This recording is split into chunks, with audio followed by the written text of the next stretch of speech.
Accident इसलिए हो गया क्योंकि बिल्ली रास्ता काट गई थी।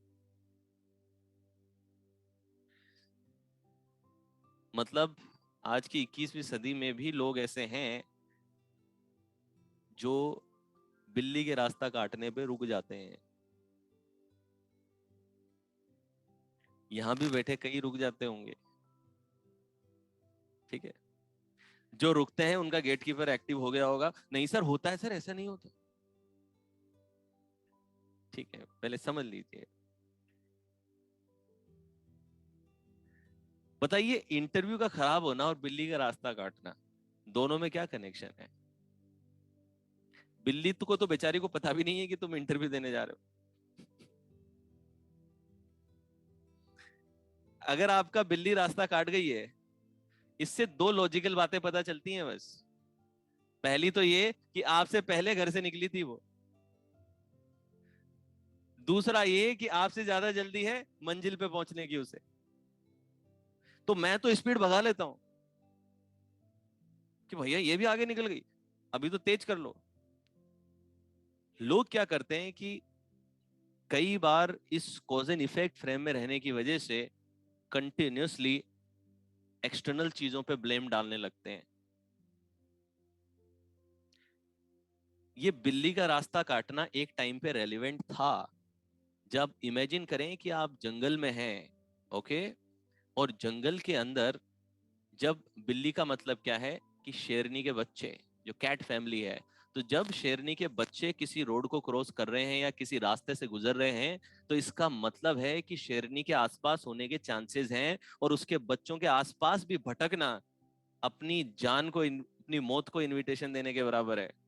बट आज कोई बिल्ली काट रही है तो कोई शेरनी नहीं घूम रही है आसपास, मगर वो जो रिचुअल चले आ रहे हैं वो बिना क्वेश्चनिंग के रिचुअल आज भी चले आ रहे हैं।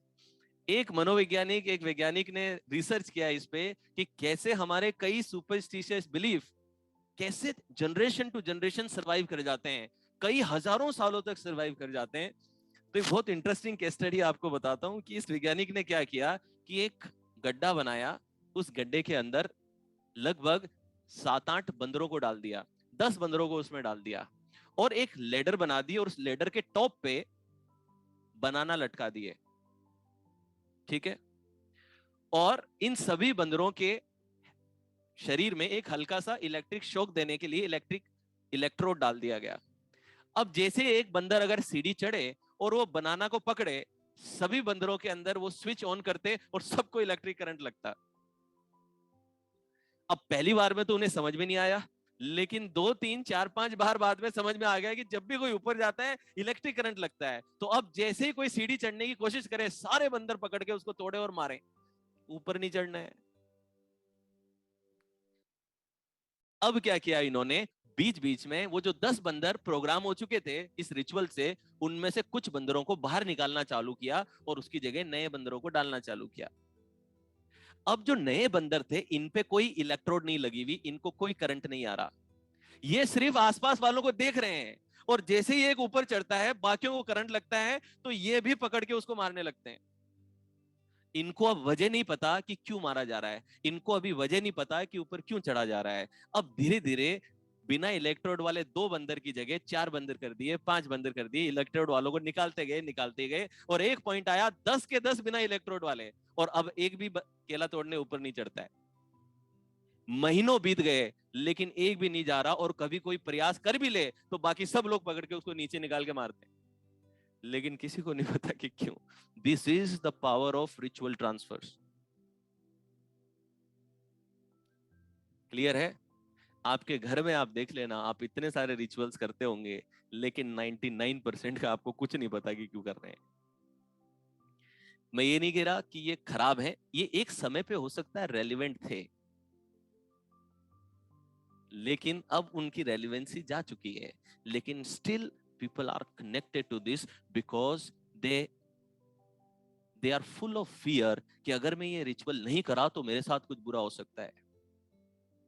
देखिए, रियल आध्यात्म ये नहीं है जो डर पे बेस हो, रियल आध्यात्म वो है जो लव पे बेस्ड हो। आज मैं तो गांव के बैकग्राउंड से आता हूं, तो मेरे गांव के बैकग्राउंड में मैंने देखा कि लोग फास्टिंग किसी प्यार की वजह से नहीं कर रहे कि उन्हें डर है कि अगर नहीं किया तो कुछ बुरा हो जाएगा। और एक दिन अगर उनका फास्ट गलती से टूट गया तो वो पूरे हफ्ते भर परेशान रहते हैं, चिंता में रहते हैं कि कुछ बुरा तो नहीं हो जाएगा, कोई नाराज तो नहीं हो जाएगा। This is not a way of living. Clear है? I am not expecting you कि आप तुरंत अपने सालों के बिलीफ बदल दें। मैंने सिर्फ एक पॉइंट आपके सामने रखा है, क्योंकि मैं जानता हूं कि जब आपके एग्जिस्टिंग बिलीफ से विपरीत कोई बात हो जाए तो आपका गेट कीपर एक्टिव हो जाएगा। इसे कहते हैं कंफर्मेशन बायस। तो जब तक मैं आपसे वो बातें करता रहूंगा जो आपके एग्जिस्टिंग बिलीफ से मैच होती हैं, अरे भाई साहब से बढ़िया कोई टीचर नहीं है, क्या बात बोलता है। लेकिन जैसे ही ऐसी बातें हो गई जो आपके एग्जिस्टिंग बिलीफ से हल्की सी मिसमैच होती हैं, आप उसे सीखने के बजाय आप मन में काउंटर पैदा करना चालू करेंगे कि इस पूरी बात में कौन सी बात निकाल करके मैं डिफेंड कर सकता हूं, बिकॉज आपके इंटरनल बिलीफ सिस्टम पे आपके मॉडल चलते हैं। क्लियर? तो आई एम नॉट एक्सपेक्टिंग यू कि आप एक दिन में इसको बदल जाएंगे, लेकिन इस पे सोचना एटलीस्ट आप शुरू करें। फर्स्ट, क्लियर है आप लोगों को? Cause and effect. ये कॉज एंड इफेक्ट है जो आप में एक और बिलीफ डलवाता है कि लोगों की मेरे पे नजर लग जाएगी तो मेरा काम नहीं बनेगा। मैंने अपने गाँव में बहुत देखा, इवन आज भी मैं कई बार घर जाता हूँ तो मम्मी वो मिर्ची और वो लाकर के ऊपर 7 बार यूं यूं कर देती है। तो कई लोग आज भी मानते हैं कि मेरा काम इसलिए नहीं बनता क्योंकि किसी की नजर लग जाएगी। इसलिए आप देखते हैं कि ट्रकों के पीछे लिखा हुआ रहता है, बुरी नजर वाले तेरा मुंह काला। कभी फरारी के पीछे लिखा हुआ देखा आपने? आपको नहीं लगता नजर लगेगी तो फरारी को ज्यादा लगेगी? क्योंकि उसे तो सब देखते भी हैं।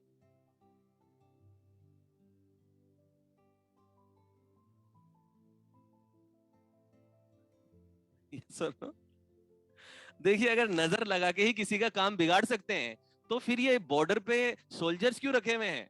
कुछ अच्छी अच्छी आंटियों को वहां पे भेजते हैं और पूरा वो पाकिस्तान पे या दूसरे देशों में नजर लगवाते हैं ना अपन। मतलब इतना खर्चा क्यों करना है, बैठ करके नजर लगवाते हैं। मतलब जिस भी देश की जो सबसे बढ़िया अच्छी अच्छी चीजें हैं उन पे बैठ करके नजर लगाते हैं तो वो अपने आप टूट जाएंगी। इतना पंगा क्यों लें फिर? बाहर निकले इन सब चीजों से। ठीक है, अपने जीवन की रिस्पॉन्सिबिलिटी लें।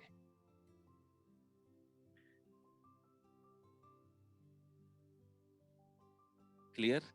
और मैं तो कहता हूं लगती हो चाहे नहीं लगती हो, जो चीज आप कंट्रोल नहीं कर सकते उसको अपनी इक्वेशन से बाहर रखें। उसको अपनी सफलता की इक्वेशन में ना लेकर के आए। सिर्फ उन वेरिएबल्स को रखें जो वेरिएबल्स आप कंट्रोल कर सकते हैं। क्लियर है जी?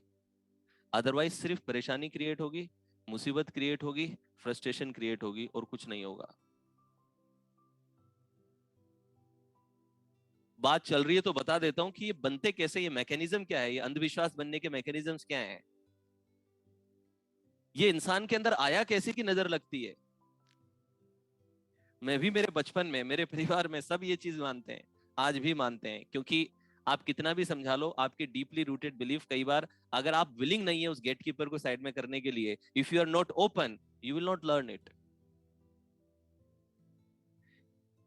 तो ये बनते कैसे हैं देखिए, आपके ब्रेन के दो फिनोमिना हैं, ध्यान दीजिएगा। Number one, pattern finding.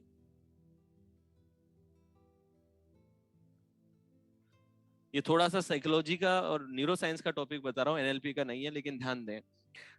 आपके ब्रेन का एक नेचर है, ये कॉन्स्टेंटली दुनिया में पैटर्न ढूंढ रहा है। क्योंकि जब ये पैटर्न आइडेंटिफाई कर पाता है तो इसको प्रिडिक्टेबिलिटी मिलती है, और प्रिडिक्टेबिलिटी से सर्टेनिटी आती है, और सर्टेनिटी से कंफर्ट आता है। सो ये हमेशा पैटर्न ढूंढता है कि कोई पैटर्न चल रहा है क्या जीवन में, सो दैट वो प्रिडिक्ट कर सके कि अगली बार कुछ होगा तो प्रिडिक्ट कर पाएगा। ठीक है? तो एक आपके ब्रेन का नेचुरल फिनोमिना, वो पैटर्न ढूंढता है।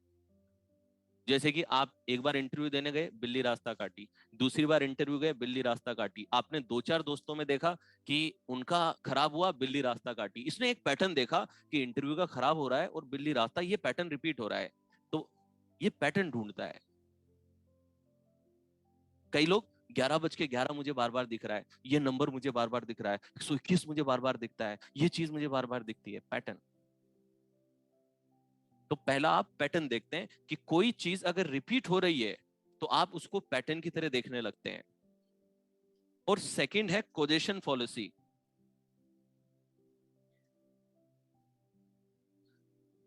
देखिए, आपका ब्रेन परफेक्ट नहीं है, ये ब्रेन और कई गुना तरीके से बढ़िया हो सकता है, ठीक है। ये परफेक्ट है सर्वाइवल के लिए, आपको जीवित रखने के लिए ये परफेक्ट है, लेकिन ओवरऑल ये फुल्ली एफिशिएंट मशीन नहीं है, इसमें बहुत सारे इंप्रूवमेंट की जरूरत है और बहुत सारी चीजें इसमें इंप्रूव की जा सकती हैं, जो कि फ्यूचर में आप देखेंगे जैसे जैसे आर्टिफिशियल इंटेलिजेंस ग्रो होगी, बहुत सारे इंप्रूवमेंट्स आप देखेंगे। लेकिन इसकी एक पॉलिसी है। पॉलिसी क्या होती है? दोष। कोजिशन पॉलिसी एक प्रकार का लॉजिकल दोष है, लॉजिकल फॉलोसी है, तर्क दोष इसे कहते हैं, यानी कि आपकी रीजनिंग के अंदर एक फॉलोसी, एक दोष है, इसे कहते हैं कोजेशन फॉलोसी। कोजेशन फॉलोसी का मतलब होता है कि जब आप दो इवेंट को एक के बाद एक होते हुए देखते हैं बाहरी दुनिया में, तो आपका ब्रेन नेचुरली ये समझ लेता है कि जो इवेंट टाइम में पहले हुआ है वो कॉज है और उसके बाद में जो हुआ है वो इवेंट है, क्या इफेक्ट है। जबकि दोनों का आपस में हो सकता है there is no scientific link, deeper level पे जरूरी नहीं कि उसका कोई भी लिंक है आपस में, लेकिन ये कोजिशन पॉलिसी के जरिए ये पैटर्न देखता है और पैटर्न देख करके जो इवेंट पहले हो रहा है उस इवेंट को कॉज मान लेता है और उसके इमीडिएट बाद में जो इवेंट हो रहा है उसे इफेक्ट मान देता है। इसलिए आपका नजर लगने का पैटर्न आपने कैसे बनाया कि आपका कोई इंपॉर्टेंट काम था, आपने जाके अपने किसी दोस्त को बताया और काम होने वाला था और दोस्त को बताया और वो काम नहीं हुआ, नेबर को जाके बताया और वो काम नहीं हुआ, रिश्तेदार को जाके बताया और वो काम नहीं हुआ, ऐसा 4 से 5 बार आपके पास हो गया और अब आपने कहा कि सामने वाले की नजर लगती है इसलिए अब बताऊंगा नहीं किसी को। क्लियर है? हमारे बहुत सारे रिचुअल्स इस कोजिशन पॉलिसी पे बेस्ड हैं। इसमें से एक बहुत इंपॉर्टेंट मानी जाती है, अब मुझे शहरों में कितनी होती है मुझे पता नहीं, लेकिन गांव में तो बहुत ज्यादा होता है कि एक लड़की जब शादी होकर के आती है तो उसे पग फेरा कहा जाता है, कि एक लड़की जब आई है और उस पे आते ही अगर उस महीने की उस साल की फसल अगर बड़ी हो गई, बढ़िया हो गई, तो पूरा क्रेडिट उस लड़की को जाता है कि लड़की इज द कॉज, जो घर में नई बहू आई है ये कॉज है अच्छी फसल का। अब मुझे बताएं कि उसका घर में आना और अच्छी फसल का बनना, इन दोनों का आपस में क्या रिलेशन है? लेकिन आप अपने गांव में देख लें, हर घर में आपको ये कनेक्शन मिलेगा। कितने लोगों ने एक्सपीरियंस किया मुझे चैट बॉक्स में बताएं, जिनके घरों में आसपास आपने देखा है कि ये चीज की जाती है, इवन बच्चा पैदा होता है तब भी। कई लोग देखते हैं गांव में अगर लड़की पैदा हुई और माँ को कुछ हो गया या पिता को कुछ हो गया तो कई बार जिंदगी भर उसको ट्रोमेटाइज किया जाता है, उसको रिस्पॉन्सिबल माना जाता है कि you are the cause.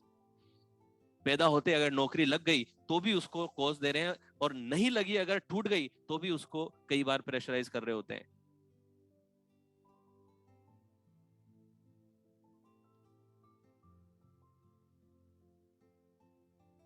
Clear है दोस्तों? तो इस फॉल्टी प्रोग्रामिंग से हमें बाहर आना है, और ये हम सिर्फ अवेयरनेस से और क्वेश्चनिंग से बाहर आ सकते हैं। फसल अच्छी इसलिए हुई है क्योंकि शायद जमीन में कुछ हुआ होगा, वेदर कंडीशंस अच्छी रही होंगी, प्रॉपर सनलाइट मिला होगा, बीज अच्छा होगा, फार्मर ने मेहनत बढ़िया करी होगी। इस वजह से फसल का अच्छा होना या बुरा होना निर्भर करता है, किसी नए इंसान का घर में आना उससे कोई लेना देना नहीं है।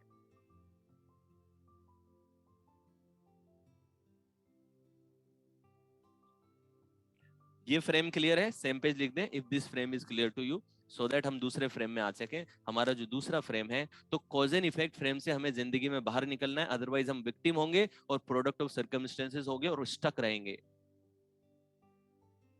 तो ये एक नेगेटिव फ्रेम है, इस चश्मे को हमें उतारना है। कैसे उतारेंगे बताएंगे, लेकिन इस चश्मे में हमें नहीं रहना है। अगला चश्मा देखें, what is the next frame? Cause and effect के बाद में आपका जो अगला फ्रेम है उसको देखें जरा।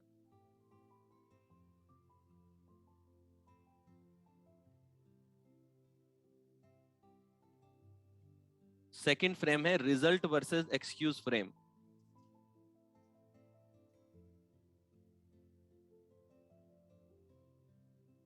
रिजल्ट वर्सेस एक्सक्यूज फ्रेम दिख रहा है आप लोगों को?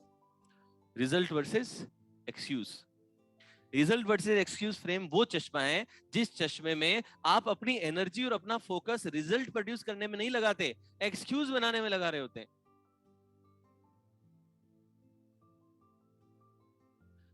अब देखिए, एक्सक्यूज और ब्लेम लगभग बराबर से, हल्की सी लाइन का ही डिफरेंस है बस, कोई बहुत बड़ा डिफरेंस नहीं है। कई बार दोनों कोइंसाइड भी कर जाते हैं। ब्लेम में ऐसा हो जाता है कि आप किसी बाहरी इंसान को ब्लेम दे रहे हैं, लेकिन इसमें क्या होता है, किसी इंसान को आप ब्लेम नहीं कर रहे हैं। जैसे कि मैं YouTube पे वीडियो इसलिए नहीं बना सकता क्योंकि मेरे को वीडियो एडिटिंग नहीं आती। अब देखिए, यहां आप किसी को ब्लेम तो नहीं कर रहे, लेकिन आपने एक बहाना बना रखा है अपने लिए। अब ये बहाना सच हो सकता है, सही में आपको वीडियो एडिटिंग नहीं आती, राइट? दैट्स वाई ये फ्रेम जस्टिफिकेशन का फ्रेम है। इन एक्सक्यूज फ्रेम में क्या करते हैं, आप अपने काम ना करने को, अपने प्रोक्रेस्टिनेशन के लिए एक स्क्रिप्ट तैयार करते हैं, एक फिक्शन तैयार करते हैं, और उस फिक्शन के जरिए जस्टिफाई करके रखते हैं अपनी सिचुएशन को कि क्यों मैं स्टक हूं, मैं तो इस वजह से स्टक हूं, बाकी कोई प्रॉब्लम नहीं है मेरे साथ में। तो मैं किताब, इसलिए मेरे को किताब लिखनी है, I am very motivated, I am a very confident person, और मुझे अच्छा है, मुझे मुझे लिखना ही है। इट जस्ट दैट कि मेरी वोकेबलरी अभी ठीक नहीं है, थोड़ा वोकेबलरी का प्रॉब्लम है बस, बाकी कोई दिक्कत नहीं है। ठीक है, अब देखिए क्या बोल रहा है, ये वोकेबलरी नहीं है। सही है कि वोकेबलरी नहीं है, मगर इस फ्रेम में नहीं रहना है, क्योंकि आपको वीडियो एडिटिंग नहीं आती है। ठीक है, तो अभी करना क्या है इसका, सीख ले। सीखने से कौन रोक रहा है? Is anybody stopping you from learning? या फिर डेलीगेट कर दो, delegate it. What are you doing about it? आप कर क्या रहे हैं इसके लिए? पैसा है तो डेलीगेट कीजिए, पैसा नहीं है तो सीखिए। पैसा है तो किसी मेंटर को हायर करके सीखिए, पैसा नहीं है तो खुद सीखिए। आज की डेट में इंफॉर्मेशन बहुत जगह अवेलेबल है। But come out of excuse frame. Clear? एक व्यक्ति फिजिकल वर्कशॉप में लेट आए। मैंने पूछा कि लेट क्यों हो गए? बोले सर, वो अलार्म थोड़ा सा गलती से मैंने ना 8 बजे की जगह AM की जगह PM का कर दिया था, तो इस वजह से गलती हो गई। फिर बाद में रास्ते में ट्रैफिक भी मिल गया, और ये सब करके मैं 20 मिनट 25 मिनट लेट हो गया। मैंने कहा बहुत बढ़िया, अगर इस प्रोग्राम में पहुंचने का $1 मिलियन मिल रहा होता, तब भी आपका अलार्म गलत लगता था क्या? बोले नहीं सर, तब तो मैं यहीं कुर्सी पे आके ही बैठ जाता, यहीं सो जाता।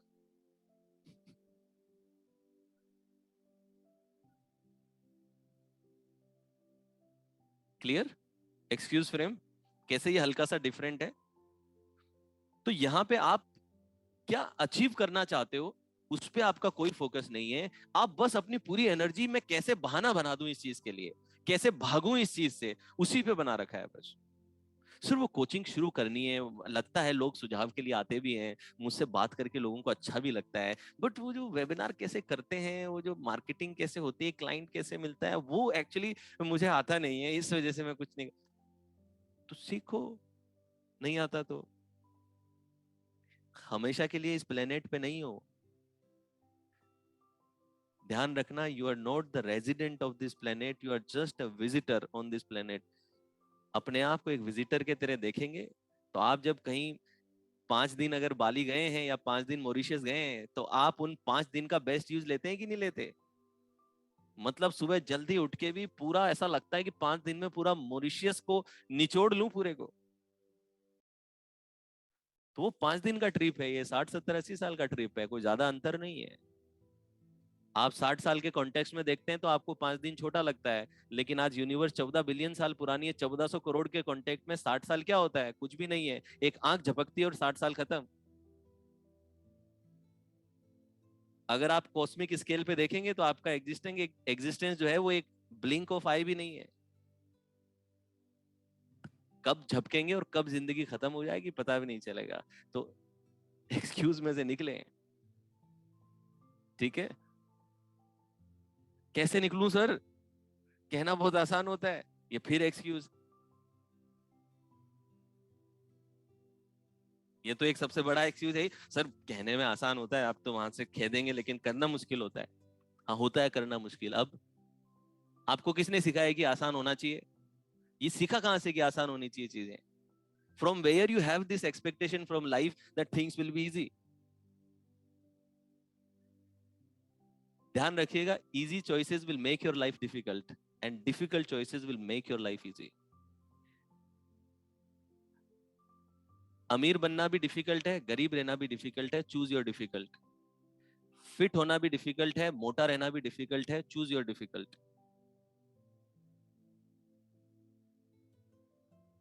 ठीक है, यू हैव टू चूज किस साइड ऑफ डिफिकल्टी में रहना है। ठीक है, हाँ ये आसाने वाले फेक मोटिवेशन बना रहे हैं। ठीक है, किसी मोटिवेशनल स्पीकर के 3 बार आसान बोलने से चीजें आसान नहीं होंगी, और आसान चीजें कभी ग्रो नहीं करा सकती हैं आपको, आपको सिर्फ डिफिकल्ट चीजें ग्रो कराएंगी। और जैसे गणेश जी मूषक पे चलते हैं, ग्रोथ हमेशा डिफिकल्टी पे चलती है, बिकॉज जब आप डिफिकल्टी से गुजरते हैं तभी आप चेंज होते हैं। आप जिम में जाकर के 2 ग्राम के डंबल से करते रहे, डंबल आसान है बहुत, कुछ मेहनत नहीं लगेगी। ठीक है, जिंदगी भर भी करते रहेंगे, मसल नहीं बनने वाली आपकी।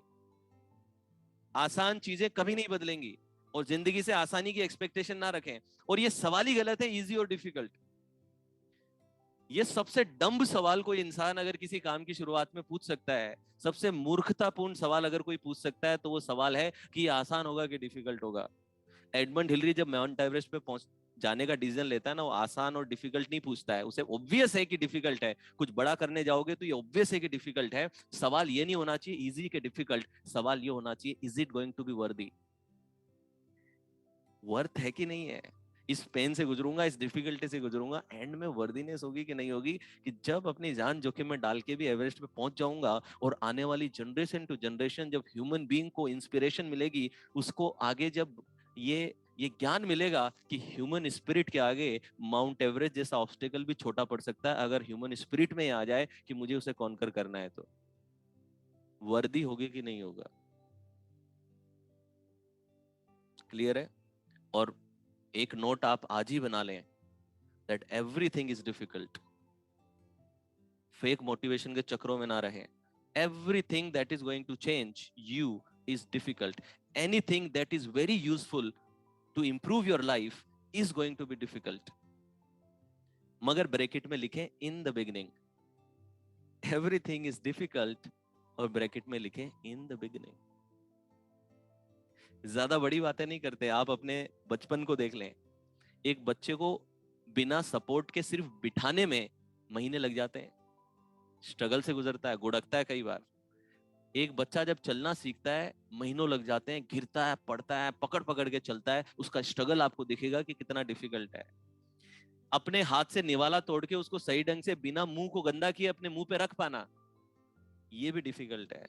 अपने हाथ पे पेंसिल पकड़ लेना, उसमें भी महीने लगे थे, उससे ए बनाने भी महीने लगे थे।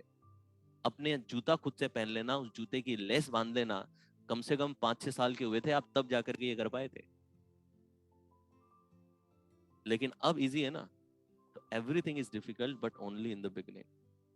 सो don't expect your life to be easy, and if you expect कि लाइफ आसान हो, तो डिफिकल्ट चॉइसेस लीजिए अपनी लाइफ के अंदर। ठीक है, आसानी के चक्कर में ना पड़े।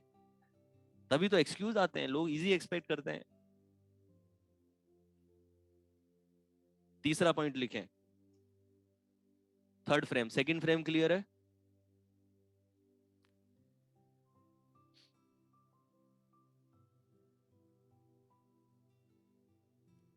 Second, I think second clear है। Result versus excuse same page लिख दें if it is clear to you. Third frame में आ जाए। थर्ड फ्रेम में एनएलपी ये कहती है कि बॉडी और माइंड एक ही सिस्टम है। Body and mind are one system. Body and mind one system. ये चश्मा कहता है कि आप बॉडी और माइंड को अलग अलग चश्मे से ना देखें। आपके चश्मे में बॉडी और माइंड एक ही चीज है, एक ही सिस्टम का हिस्सा है। एक ही सिस्टम मतलब कि अगर बॉडी में बदलाव लाएंगे तो ऐसा नहीं हो सकता है कि माइंड में बदलाव ना आए, और अगर माइंड में बदलाव लाएंगे तो ऐसा नहीं हो सकता है कि शरीर में बदलाव ना आए। ये फ्रेम बेहद इंपॉर्टेंट फ्रेम है हीलिंग के लिए, वेलनेस के लिए। हीलिंग और वेलनेस में हमेशा आप इस फ्रेम को यूज करें।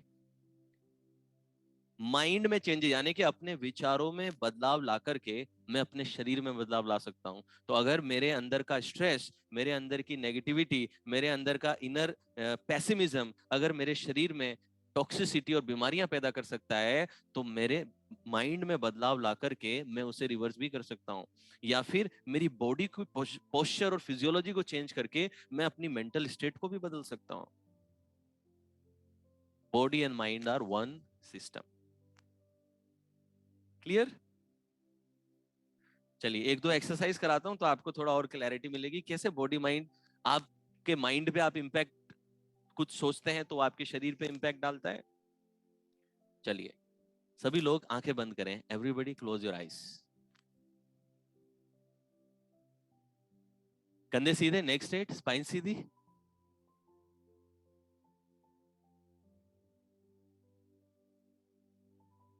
एवरीबॉडी क्लोज योर आईज, कंधे सीधे, नेक स्ट्रेट, स्पाइन सीधी। एंड नाउ इमेजिन करें कि आपके घर में फ्रिज में से एक लेमन, एक नींबू निकाल रहे हैं, बिल्कुल शाइन करता हुआ येलो कलर का, पीले कलर का नींबू, लेमन। इमेजिन करें कि आप उसको फ्रिज में से निकाल रहे हैं, अपने हाथ में रख रहे हैं, जस्ट स्मेल इट। जैसे कि आप इमेजिन करें कि आप अपने नोज के आसपास इसको मूव कर रहे हैं। और अब इमेजिन करें कि आप किचन में गए हैं, किचन में से एक शार्प नाइफ निकाला है, बिल्कुल तीखा चाकू निकाला है, और इमेजिन करें कि you are cutting into two pieces. इसको हाफ हाफ आप डिवाइड कर रहे हैं, बीच में से कट कर रहे हैं, और दो पार्ट में ये नींबू हो गया है। अब इस नींबू का जो फर है, इसका जो फाइबर है, उसको देखें। जो हाफ पार्ट की सरफेस पे फाइबर है, बिल्कुल जूसी फाइबर है। Just imagine that juicy fibre. Very good. अब उस हाफ पार्ट को अपने हाथ में लें और अपनी टंग के पास में लाएं, और इमेजिन करें कि आप अपनी टंग की टिप पे you are squeezing the lemon. इस लेमन को आप स्क्वीज कर रहे हैं, and drop by drop lemon juice is falling on the tip of your tongue. Just imagine. Very good. Open your eyes.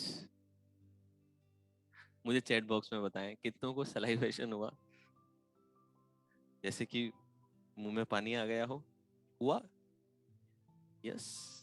कईयों को तो डिस्गस्ट लगती है, सोचने पर ये नहीं चाहिए। ठीक है, कुछ लोगों को ऐसा होता है। बताइए मुझे नींबू कहाँ है? Is there any lemon? You just had a thought of lemon. और आप ये समझते हैं ना कि आप सलाइवेशन कैसे करते हैं, उसका प्रोसेस क्या है। आपके माउथ में सलाइवरी ग्लैंड है। तो जब आपका शरीर खाना, आपका आंखें जब खाना देखती हैं, लोग कहते हैं डाइजेशन मुंह से शुरू होता है, डाइजेशन आंख से शुरू हो जाता है। It start from your eyes. ठीक है, आपकी स्मेल और आपकी आईज से ही डाइजेशन शुरू हो जाता है आपका। तो आपने अपने दिमाग में एक इमेज लाए लेमन की, and your gland responded to that image, and it released electrical current. एक छोटी सी ग्लैंड पे इलेक्ट्रिकल करंट पास करी, और इस इलेक्ट्रिकल करंट ने सिक्रीशन किया सलाइवा का। आप देख रहे हैं जस्ट एक थॉट ने आपके सलाइवरी ग्लैंड में इलेक्ट्रिकल करंट, जो कि फिजिकल करंट है, वो पास कर दी, just by thought. Clear? Your mind and body are deeply connected. और एक और ध्यान दें कि your cells are programmed for life and death both. आपका हर एक सेल डेथ और लाइफ दोनों के लिए प्रोग्राम्ड है। हर एक सांस आपको जिंदगी भी दे रही है और आपकी जिंदगी ले भी रही है। कितने लोग इस बात को समझ रहे हैं? Every breath is giving you life at the cost of life. आपकी हर एक सांस के साथ में आप अपनी कब्र या अपनी चिता के करीब जा रहे हैं। So every breath, the moment you came into this world, every breath you are taking is giving you life, and at the same time, it is taking away your life as well.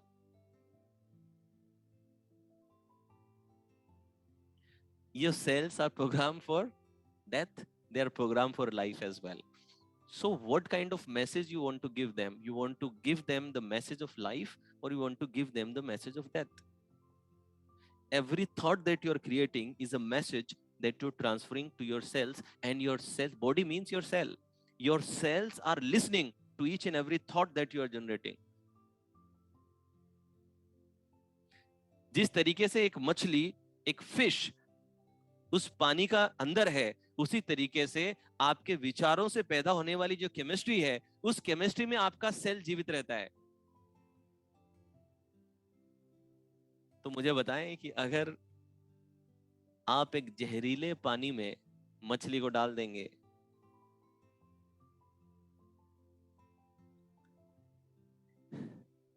अब क्या मछली survive कर पाएगी? You cannot raise a healthy